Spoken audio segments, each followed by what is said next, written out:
Welcome back, everybody. I am so excited to take you through a step-by-step of my current leg day. I know, everybody's favorite workout. I am using a squat rack. If you don't have a squat rack, you can get a barbell and you can put that on your back, or you can just hold weights, and it's perfectly fine to do all of this body weight also.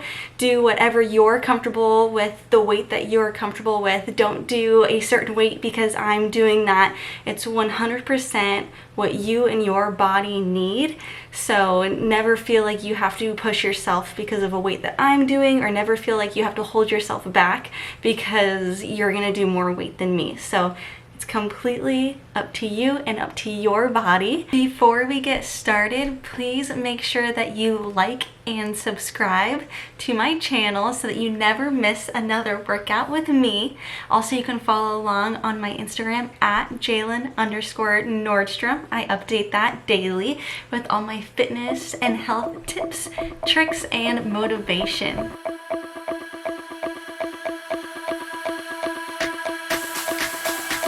I will be going over with you guys forms, how many reps, and the best practice with each exercise. I'm going to be talking you through everything that I am thinking while I'm doing these exercises. Also, I'll tell you if it is a single exercise or if it is going to be a superset. So that is when we're adding two exercises back to back together. And as always, make sure that you're taking 90 seconds to a 2-minute rest in between sets. You want to give your body time to let the muscles recover so that you're able to hit that next exercise full force and be ready for that weight. Make sure that you always get a good stretch in before any exercises. You want to be doing dynamic stretching, so that is fast movements, and that is going to get your muscles ready, and it's going to lubricate your joints so that your body is ready for the weight that you're about to put it through. And another great way to warm up is to get that treadmill incline up. I like to have mine about a 7, and then I'll walk at a speed 3.5 for about 15 minutes. That gets the heart rate up, that gets the blood flowing, it gets you feeling nice and good. You also want to make sure that even if you're doing leg day, that you're getting some good movement in your upper body too, because when you're doing legs, a lot of times you're holding the weights with your upper body, so you just want to make sure that everything is ready, that you don't hurt yourself. So let's get started. Okay, we are starting with good mornings.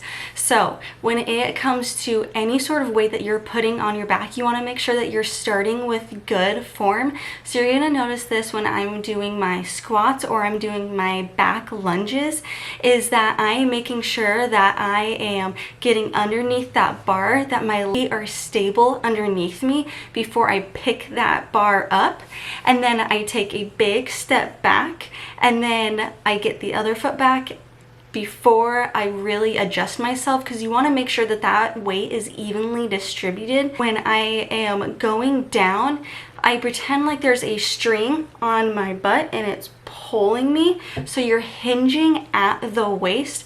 You want your back completely straight. When I'm doing good mornings in the beginning, I like to not really have a lot of weight. If you are new to doing good mornings, I suggest using a PVC pipe.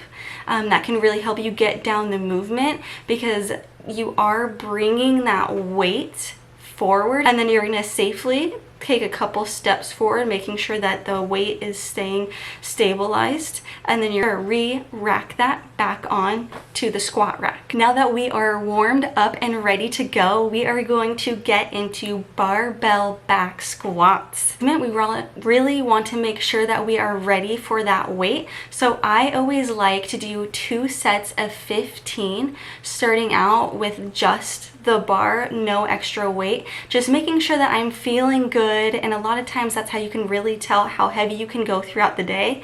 So once you're warmed up, I am doing 5 sets of 8 reps. Here you can add on weight as you start to feel better. Just like the good mornings, we are making sure that we are ready for the load that's about to go onto our backs. So I always grab on to the bar, and then I get underneath, you put it onto your shoulders, and then make sure that you have your feet about hip width apart, and really dig those feet into the ground to make sure that you are ready. Embrace that core and bring the weight up. Then I always take one big step back. And then before I do the squat, I really just take a second to make sure that everything feels okay, that I'm ready for that weight. And then that is when I will go and take that squat down. You really want quads parallel to the ground. Form is number one, so make sure that your form is absolutely perfect before you do go up in weight. I always take a deep breath in as I'm going down, and then you push that air out as you're going back up. As I said, you're embracing that core, you are digging your heels into the ground, and you're pushing up. And make sure that when you get back to the very top, you aren't bringing your hips back in. As you can see, I always stop just a little bit short. I have still that little bend in my knees and a little bit bend in my hips. Here we have the back lunges. This exercise has quickly became my favorite because, oh my gosh, the booty burn is insane. But we love it. We absolutely love it. This is a great hamstring and glute exercise. So you're gonna want that is far enough back that your front leg is at a 90-degree angle, and make sure that you're not slamming your back knee into the ground. As always, slow and steady movements. We want to make sure that we're taking care of our body and that we're listening to our body. So we don't want to be slamming our leg back. We want to make sure that we really have a tight core as we're doing this movement back. And then it is going to be 4 sets, 8 reps, and that is 8 reps per leg. So we're going to do one step, come up, get that other leg back, take that a step back, and that is going to be one complete rep. I do suggest alternating legs. I feel like it just gives a better workout. I mean, at the end of the day, do what's more comfortable for you. Okay, up next we have a superset. So this is where we're going to do one movement, and then immediately after we are going to do the next movement, and then that is then when we can take our 1.5 to 2 minute rest, and then we're going to get back into the first exercise. So this superset is going to be a single leg RDL, which is a Romanian deadlift. I love doing this single legged because I feel like you can get a much better stretch. So this one is really working your posterior chain, so that is your back half, so that's going to be your glutes and your hamstrings. So you're going to feel really good stretch with this one.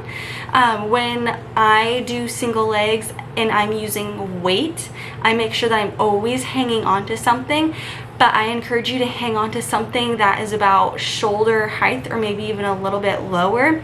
If you do anything higher, you're tilting a little bit as you're going down. So as you can see, I'm holding on, and then I have the weight in my hand that has the leg down. So I hold on to that weight, and then I kick my other leg back, and then I am bringing that dumbbell and I am having it go down my shin, down my leg, and then we are working our way back up. You're gonna feel your hamstrings tighten up, and that's exactly what we want to do. That's how we know that we're doing it right, is because we're really stretching that hamstring. We're using those glutes. We really want to be squeezing the muscle, thinking about the muscle that we are using with every single one of these exercises. I did 10 on one side, and then I flipped around and I did 10 on the other leg, and we are moving into our sumo squats. Our form for our sumo squats is that we are going to have our feet further than hip width apart, and then your toes pointed out. Pull your butt back. You're going to pretend like you're sitting on a chair. Well, the sumo squat is great for your hamstring, for your glutes, and for your adductors. And I do 10 of these, so 10 reps, and then I set down the weight. Make sure that when we're putting weight away, I don't care how much it weighs, you're doing it very carefully. You're not having perfect form on these exercises and then just willy-nilly throwing this weight around. No, we are slowly dropping that weight. We're making sure that we have good form as we pick up and drop weights, because we don't want to hurt ourselves, you guys. Come on. You guys, you just finished my leg day. So after a leg day, I always like to get onto the stair stepper and I go for about 10 minutes and I really just do a burnout, and then I will go and I will stretch. So this is your static stretching, slow controlled movements. You're holding these movements, and that's really how you're going to get all those toxins out. That's how you're going to stretch out that muscle and let it know that it's time to relax. Also, please, please, please stay hydrated. Hydration is key. I like to drink 1 ounce for every pound, so I'm not going to tell you what that is. I had so much fun walking you guys through my leg day. I hope that you enjoyed it as much as I did. I know that I was sweating during it. Oh my gosh, leg days are always like cardio for me, I swear. I just feel like I can push myself so much. You can push your limits and it's such a good feeling. I hope that you guys feel the same way when you do leg day. And as we go, we're gonna learn more exercises. We're gonna try new things together. And I'm so excited for this health fitness journey that we're going on. Make sure that you subscribe so you don't miss another workout with me. And as always, you can follow me on Instagram at Jalen_Nordstrom.